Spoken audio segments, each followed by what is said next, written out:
자, 그러면 한 분 한 분 만나보겠습니다. 동기 민동기 선임 기자님 어서 오십시오. 안녕하십니까, 딩굴입니다. 네. 안녕하세요. 어디 좀 잠은 주무셨습니까? 거의 못 잤습니다. 네. 경합지도 이제 워낙 많았고, 네. 예. 그리고 또 결과가 받아들이기 좀 어려운 충격적인 결과가 많아서 새벽 그리고 오전까지 좀 네. 지켜봐야 되는 상황이어서 맞습니다. 네. 거의 뭐 꼴딱 샜습니다. 제가 개표 방송 1시까지 했는데 그 이후에 다 뒤집어졌어요. 맞아요. 네. 그래서 1시까지 상황이 의미가 없었어요. 의미가 없었죠. 예.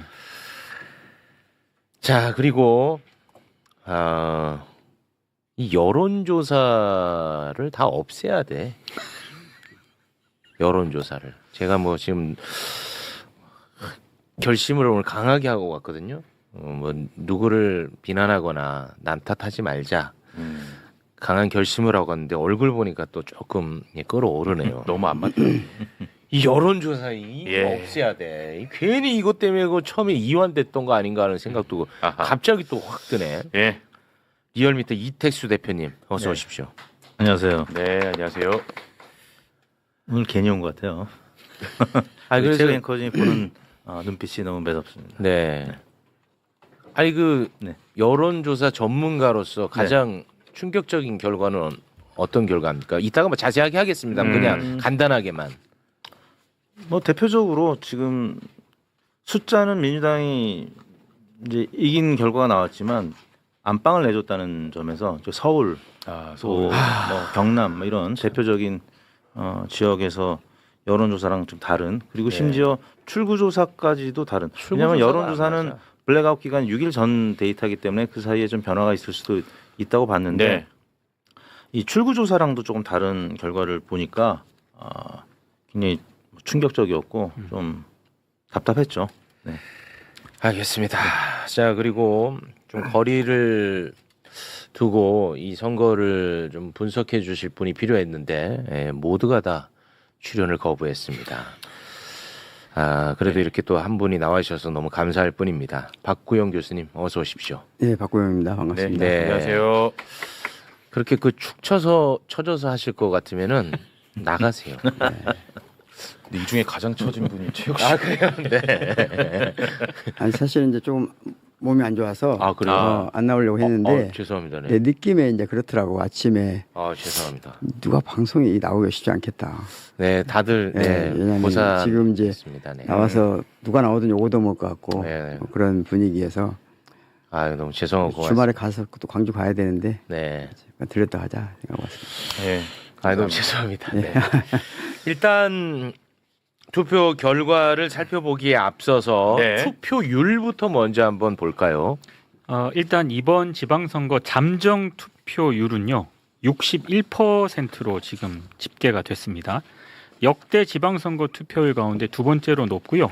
2022년도 지방선거와 비교했을 때 10.1%포인트 높은 그런 수치입니다. 네. 그리고 투표율이 가장 높은 지역은 일단 뭐 요거를 구분하는 것도 있고 통합하는 것도 있는데 전남이 65.7. 네. 근데 지금 어떤 곳은 또 전남 광주를 또 통합해서 발표도 하거든요. 근데 전남이 65.7로 가장 높았고 그다음에 강원, 경남, 대구, 울산 등은 그런 순이었고요. 가장 낮은 곳은 광주, 제주, 인천, 경기 이런 순으로 좀 나타났습니다. 네. 네. 투표율이 높았는데 결과가 제가 생각할 때는 굉장히 네. 좋지 않은 결과가 나와서 정서적으로는 조금 더 저는 힘들거든요. 네. 이 투표율을 어떻게 보고 계세요? 그러니까 사전 투표가 증가했다라고 말씀을 드렸는데 그 모습을 보고 보수층에서도 좀 긴장했나 그때, 보군요.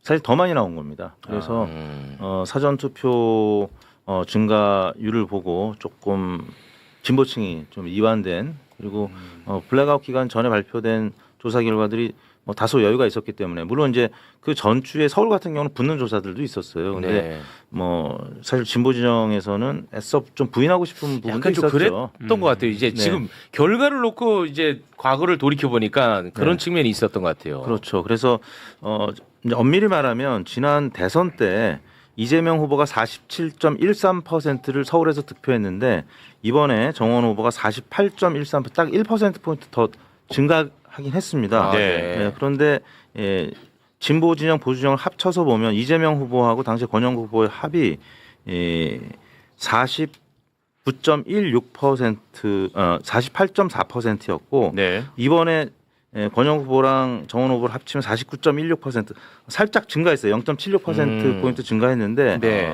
그리고 이제 보수 진영은 당시 김문수 이준석 후보의 합이 51.69%였는데 이번에 49.97%로 1.72%가 줄어들었는데도 불구하고 당시에 이준석 후보가 많이 점유했기 때문에 네. 김문수 후보가 좀 약세였는데 이번에는 예.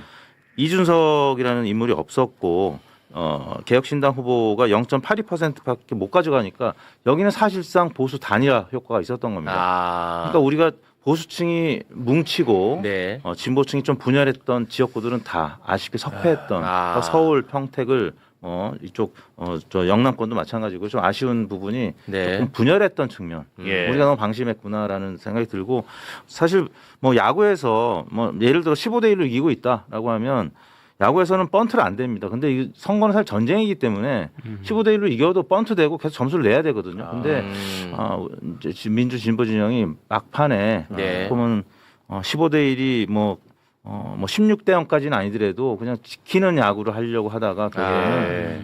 이 광역으로 보면 13대 3으로 네. 아쉬운 패배를 하게 된 거죠. 12대 4죠. 12대 예, 4로. 지금 그거 좀 정리해 드리겠습니다. 전국 시도지사 16곳 가운데 민주당이 이제 12석을 얻었고요. 국민의힘이 4석을 얻었습니다. 그리고 국회의원 재보궐선거 같은 경우에는 민주당이 9석을 얻었고요. 국민의힘이 4석, 무소속이 1석을 차지했습니다. 지역별로 뭐 자세한 것은 저희가 또 잠시 후에 살펴보기로 하고요. 일단 이 결과를 놓고 민주당과 국민의힘은 각각 어떻게 평가를 하고 있는지 잠깐 좀 보고 오도록 하겠습니다. 먼저 정청래 민주당 대표는 아쉽지만 승리했다고 자평을 했거든요. 영상으로 보고 오겠습니다. 전국적으로 더불어민주당에 큰 승리를 안겨주신 국민 여러분들께 깊이 감사드립니다. 다만 서울을 탈환하지 못해 아픕니다. 6.3 지방선거도 일 잘하는 이재명 정부를 응원해 주시고 더불어민주당의 손을 들어주셨습니다. 대한민국 주권자 국민들께 깊이 감사드립니다. 더 좋은 민주당, 더 큰 민주당이 되는 성찰의 길에 귀한 자양분으로 삼겠습니다. 특별히 울산시장 후보 단일화를 통해 승리의 기세를 모아주신 진보당 당원 여러분들께도 깊이 감사드립니다. 연대하면 커집니다. 다른 당과의 연대의 방법에 대해서도 앞으로 공론화 과정을 통해서 깊이 고민 연구하도록 하겠습니다. 6.3 지방선거 큰 승리를 일궈내 주신 국민과 당원 지지자들께 감사드립니다. 이재명 대통령께 깊이 감사드립니다. 당정청 원팀 원보이스로 더불어민주당은 이재명 정부의 성공을 든든하게 뒷받침하겠습니다. 네. 네. 아쉽지만 승리했다고 자평을 했고요. 연대를 좀 강조를 했습니다. 그리고 국민의힘 장동혁 같은 경우는 희망이 생겼다라는 입장을 페북에다 남겼죠. 네, SNS에 글을 올렸는데요. 아쉬운 선거 결과입니다. 모든 상황이 어려웠던 이번 선거였지만 우리는 희망의 불씨를 지켜냈습니다. 오만하고 무도한 이재명과 민주당에 맞서서 국민의 삶을 지키고 대한민국을 지키라는 국민의 명령일 것입니다. 저에게 주어진 막중한 책임을 외면하지 않고 당원들과 함께 우리가 나아갈 새 길을 찾겠습니다. 국민 여러분 함께 싸워주십시오. 이렇게 글을 올렸습니다. 네. 그러면 지금부터는 지역별로 한번 좀 잠깐 살펴볼까 하는데요. 먼저 시도지사에서 민주당이 당선된 지역 소개를 좀 한번 해주시겠습니까? 한 분 한 분 다 좀 소개를 해주시면 좋을 네, 것 같습니다. 경기도지사에는 이제 추미애 의원님, 그리고 우상호 강원도지사, 그리고 박찬대 인천시장, 신용한 충북지사, 허태정 대전시장, 그리고 조상호 세종시장, 박수현 충남지사, 그리고 김상욱 울산시장, 전재수 부산시장, 이원택 전북지사, 그리고 민영배 전남 광주 통합이죠. 네. 그리고 위성곤 제주지사 네. 이렇게 당선이 됐습니다. 예. 아유, 그래도 그 전재수 시장이 당선이 돼서 네. 괴로운 가운데 그나마 좀 예. 위안이 되는 그런 결과였습니다. 반면에 국민의힘이 당선된 지역도 살펴보겠습니다. 오세훈 서울시장 당선됐고요. 그리고 추경호 대구시장, 이철우 경북지사, 박완수 경남지사. 참 정말 참 좀 어렵네요. 힘드네요, 진짜. 네. 한 곳 한 곳 자세한 수치는 잠시 후에 또 살펴보기로 하고요. 국회의원 재보궐선거가 이번에 굉장히 많지 않았습니까? 네. 먼저 민주당이 당선된 지역구부터 살펴보겠습니다. 인천 연수갑의 송영길 의원이 당선이 됐고요. 그리고 인천 계양을의 김남준, 그리고 경기 안산갑의 김남국, 그리고 경기 하남갑의 이광재, 충남 아산시 을의 전은수, 그리고 광주 관산 을의 임문영, 전북 군산 김제 부안갑의 김유겸, 그리고 전북 군산 김제 부안 을의 박지원, 제주 서귀포에는 김성범 네. 이렇게 당선이 됐습니다. 그래도 굉장히 어려운 싸움을 해서 이긴 이광재 의원 당선이 그럼요. 예. 굉장히 또 위로가 예. 되는 여기도 그런 진짜 당선입니다. 막판까지 여기 접전이었습니다. 여기 어렵다고 했잖아요. 어렵죠. 근데 예. 진짜 역시나 개표하고 봤더니 쉽지 않았어요. 진짜 어렵게 예. 당선이 됐더라고요. 네. 네. 반면에 굉장히 이 부분이 좀 고통스러운데 보수가 당선된 지역구도 좀 살펴보겠습니다. 평택을의 유이동, 충남 공주 부여 청량의 윤영근, 대구 달성군의 이진숙, 그리고 울산 남구갑의 김태규, 부산 북구갑의 한동훈. 정말 할 말이 없습니다. 제가 진짜 유이동과 한동훈만큼은 절대 안 된다. 최고 앵커는 그 두 분이지만 두 사람이지만 저는 이진숙과 김태규만큼은 개인적으로 도저히 안 된다 이랬는데 네 사람이 다 됐습니다. 일단 한 곳 한 곳 자세한 수치는 잠시 후에 좀 살펴보기로 하고요. 이 결과 어떻게 분석들 하고 계시는지 좀 궁금합니다. 뭐 이런 말 있죠. 졌지만 잘 싸웠다는 젖잘 싸는데 이번에 뭐 이겼는데 못 싸운 것 같습니다. 이모싸라는 단어가 적절한 표현이 아닌가 싶은데 당연히 가져와야 될. 예를 들면 제가 이제 지난주에 광역단체장 16개 중에 뭐 15대 1에서 아무리 못 잡아도 뭐 14대 2나 13대 3 정도. 그래서 아예 12대 4는 우리가 그 표에 넣지도 않았었는데 서울이 이제 안방을 이제 내주게 되면서 굉장히 충격파가 컸고 뭐 이 평택을 같은 경우는 사실 과거에 이제 노태우 대통령이 당선됐을 때처럼 그 YSDJ 삼김이 분열이 되면서 30%대로 당선이 됐던 노태우 대통령을 얘기하면서 설마 했는데 유이동 후보가 당선이 되는 결과를 나타내면서 사실 이 뭐 정치가 굉장히 앞으로 뭐 계속 발전을 해 나가겠지만 이게 우리가 원하는 만큼 속도를 내지는 못한다라는 거고 이재명 대통령도 2020년도에 우리가 당선될 거라고 생각을 했는데 5년이나 또 늦게 당선되면서 또 뭐 지금 너무 잘하고 계시지만 또 민심이 천심이고 천심의 때가 있는 거겠지만 막상 우리 유권자들이 받은 충격파는 굉장히 클 거고 또 4년을 또 기다려야 되니까 많이 좀 힘겨우실 것 같은데 뭐 그 노래도 있고 또 어떤 그 작품도 이 쇼 머스트 고온이라는 작품이 있거든요. 네. 쇼는 계속되어야 한다. 우리 민주 진보 진영에서 이번에 그냥 전쟁 딱 끝내고 그냥 좀 편안한 뭐 4년 보내려고 혹은 뭐 다음 총선까지 2년을 보내려고 생각했던 것 같은데 역시 전쟁은 쉽게 끝나지 않는다라는 거죠. 네. 참 뼈 아픕니다. 예, 그리고 개인적으로도 좀 많이 죄송하기도 하고 너무 좀 가슴이 아픕니다. 우리 교수님은 어떻게 보고 계십니까? 글쎄 이제 그 정치에 관한 여러 철학들이 있는데요. 그 중에서 이제 그 가장 고전적인 정치에 관한 이해 중에 하나가 칼 슈미트라는 사람이 적과 동지의 싸움이다. 그래서 이게 기본적으로는 자기 편 남의 편 나눠서 싸우기 때문에 그 안에서 여러 가지 논란이 있지만 어쨌든 그 싸움으로 벗어나지 않는다. 그러니까 그런데 이제 어떤 경향이 있냐면 우리는 이런 시대적 관점에서 봤을 때 그래도 이번에는 이런 정도 되지 않을까라는 기대가 있잖아요. 그렇습니다. 그런데 최근 미국에서 2000년대 이후에 연구된 것들을 쭉 종합해 보면 어떤 거 있냐면은 그 정치적 정체성이 서로 교차하지 않는다는 거예요. 이게 무슨 말이냐면 메가 정체성이라고 하는 건데 예를 들어서 내가 지역 또는 뭐 경제적 상황 이런 여러 가지 성별 인종별 여러 가지 상황이 있어서 비교적 나는 좌파고 나는 비교적 우파다 이렇게 하지만 언제든지 교차될 수 있다 이런 사람들이 꽤 많았었는데 예. 최근에는 그런 적과 동지의 이 이분법적 싸움이 이 OECD 국가에서 강화되면서 그런 교차적 정체성이 사라졌다는 거예요. 그러니까 내가 아무리 우리 편이 잘못했어도 내가 아무리 우리 편이 잘못됐다는 생각이 있어도 정서적으로 남의 편으로 가지 않는다는 거예요. 네. 그게 이제 메가 정체성이라고 하는 건데 네. 그래서 저는 이번 선거가 어제 밤에 나를 새벽에 어떤 생각이 들었냐면 아침에 새벽에 어떤 생각이 들었냐면 결국 우리가 사실은 지난 한 2달 정도에 봤던 여론조사보다 그 전에 최근에 있었던 선거 결과를 가지고 분석해 보면 오히려 더 설명이 쉽지 않는가? 라는 생각이 들었어요.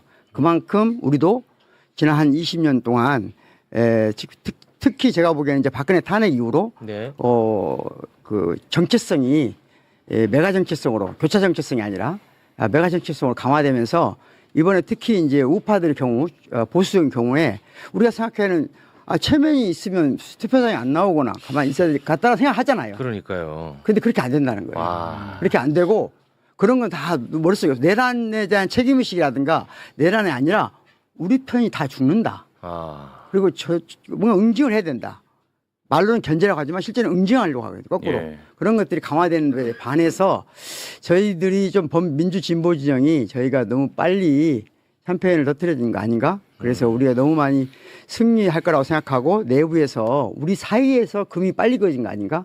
그리고 우리 사이에서 우리 스스로가 정체성의 혼란을 겪은 거 아닌가? 이 두 가지라고 생각해요. 그러니까 가장 크게는 우리 내부에 금이 그어진 것하고 우리 안에서 정체성의 혼란을 겪을 만큼의 사건들이 벌어진 것 이런 것들 때문에 우리는 메가 정체성을 획득하지 못했다. 즉 하나로 뭉쳐서 같이 싸우지 못했다. 네. 이런 아쉬움이 있습니다. 근데 보면서 진짜 이 민주 진보 진영의 정치는 참 어렵다. 소위 말하는 보수는 사실 뭔 짓을 해도 기분값이라는 게 존재해요. 예. 그 참 그래서 이게 엄청나게 어려운 싸움인 것 같아요. 좀 시간이 지나면 세상이 좀 진보적으로 바뀌지 않을까. 왜냐하면 저희 때는 이제 60대 이상은 보수고 30, 40대 진보고 20대는 당연히 진보로 커 올라오고 있고 근데 예. 이제 386 세대가 50대, 60대가 되고 40대도 이제 뭐 진보 세대로 분류가 되고 있는데 이번 출구조사 서울시장 결과를 보면은 20, 30대는 완전히 보수인 게 또 확인이 됐거든요. 네. 그러니까 세상은 진보만 하는 게 아니라 또 때로는 2보 전진, 뭐 1보 후퇴 뭐 이런 모습이 계속 반복이 되고 네, 있고 지금 이거 보면은 뭐 이게 이제 뭐 확실하다고는 볼 수 없습니다만 예. 그래도 우리가 지금 확인할 수 있는 데이터가 이거밖에 없으니까요. 보면은 20, 30대가 와, 차이가 예, 오세훈 후보를 굉장히 많이 예. 선택을 했습니다. 저는 그리고 또 굉장히 개인적으로 놀랬던 게 40대가 오세훈을 엄청 많이 선택을 했더라고요. 그렇습니다. 그리고 지난 제 8회 지방선거 때 2018년도 때 제 7회였군요. 그때 서초구만 기초단체장 국민의힘이 가져갔었는데 이번에는 무려 9개나 가져갔어요. 그러니까 네. 이제 부동산 문제, 그러니까 이념 문제에 앞서서 자기의 개인의 자산의 문제, 실리의 문제 이런 부분과 관련해서는 뭐 이런 계층을 떠나서 굉장히 또 다른 시각으로 접근하는 우리 유권자들의 모습을 볼 때 네. 우리 민주 진보 진영에서 특히 이런 자산의 문제, 그다음에 연령대와의 이 소통 문제, 20, 30대가 답답하다고 소통을 안 하면 안 되고 굉장히 오랜 시간이 걸리더라도 네. 또 설득하고 소통하는 시간이 필요하다라는 거죠. 네. 뭐 이유야 뭐 만들기 나름이고 붙이기 나름이고 어마어마하게 많겠지만 네. 제가 이제 개인적으로 좀 느꼈던 건 어제 제가 개표 방송을 예. 국민의힘 패널들과 함께 하지 않았습니까? 근데 그분들이 가장 신날 때가 평택을 그리고 전북도지사 얘기할 때 너무너무 신나하더라고. 그러니까 그 지역구를 얘기할 때 신난다는 것은 요 지역구에서 소위 민주진보 진영이 완전히 분화한다고 받아들이고 있더라고요. 예. 그래서 그 얘기할 때는 굉장히 신나요. 네. 너무 흥분되고 신나더라고, 설레고. 그래서 뭐 여러 가지 뭐 분석이 나올 수 있겠지만 이분이 저는 굉장히 좀 뼈 아프게 느껴졌습니다. 그러니까 지금 이번에가 9회 지방선거거든요. 네. 9차 전국 동시 지방선거인데 가장 똑같은 싱크로율 같은 게 7회예요. 그 당시 문재인 대통령이 당선되고 나서 박근혜 탄핵, 문재인 대통령 당선, 그리고 1년 뒤에 치러진 선거였거든요. 네. 똑같았는데 제가 지난번에 잠깐 말씀드렸는데 저희가 왜 이걸 주목하지 않는지 모르겠다. 당시에 그 민주당과 국민의힘 간에 그 정당 지지율이 그 당시에는 민주당은 똑같아요. 근데 국민의힘 그 당시 15% 넘지 못해요, 거의. 근데 이번엔 대부분 조사에 35% 가까이 되거든요. 네. 이 큰 변화를 너무 무시하는 것 같다. 우리가. 그러니까 지금 상대편들은 우리가 생각하는 것처럼 반성하고 뭔가 핑계거리를 찾고 이런 게 아니고 오히려 똘똘 뭉쳐서 우리를 응징할 준비를 하고 있다. 맞습니다. 네. 그렇게 35% 되는데 그 35%의 가장 큰 변화 중에 하나가 뭐냐면은 또 하나가 뭐냐면은 청년층이에요. 그 전에 없었던 현상이거든요. 청년층이 여기에 대거 개입돼 있다는 거거든요. 네. 그러면 이것에 맞게 우리가 뭔가 전략도 세웠어야 되는데 좀 그 부분에서 너무 쉽게 생각한 거 아닌가? 혹시 우리가 또 하나는 가장 크게는 뭐냐면요. 그러니까 저들은 특이할 정도로 죽고 살고 싸우는 것처럼 보이지만 이익이 맞으면 언제든지 합치거든요. 우리는 그게 잘 안 돼요. 우리는 그게 잘 안 되는 경향이 있고 어느 순간은 이제 정서를 건드리면 안 되는데 싸우더라도 서로 이해관계 때문에 또 이성적으로 싸우는 건 괜찮아요. 저는 건강하다 보거든요. 근데 네. 서로의 감정을 훼손시키는 방식으로 싸우거든요. 이건 저희가 보기엔 선거에는 가장 최악의 것이라고 생각해요. 네. 우리가 그 부분에서 조금 내부의 금이 그서진 것이 문제가 아니고 그 금의 정서적인 것이 너무 강했다라는 생각이 듭니다. 근데 조금 디테일하게 좀 볼 필요는 있는 것 같습니다. 네. 이를테면 아직 집계 이게 연령대별 투표 성향이라든가 이런 것도 나중에 집계가 되지 않습니까? 근데 어제 방송사 출구조사만 놓고 보면 서울 같은 경우에는 정원호 후보에 대해서 20대 남자들이 지지한 거는 지난번 송영길 지난 지방선거 때 그때랑 비슷한데 20대 여성들이 지지한 거는 좀 많이 줄었더라고요. 그러니까 오세훈 쪽으로 더 갔다는 그런 얘기고. 그래요. 그리고 김부겸 대구시장만 하더라도 김부겸 후보 쪽으로 또 20, 30대 투표 성향들을 보면 꽤 많이 갔습니다, 이번에. 그러니까 이거는 단순히 20, 30대가 뭐 보수화됐다 이렇게 뭉뚱그려서 얘기하기보다는 네. 각 지역별로 어떻게 뭔가 투표가 갔고 이게 특수성이 디테일하게 있었다. 좀 구분해서 좀 평가를 해볼 필요는 네. 있을 것 같아요.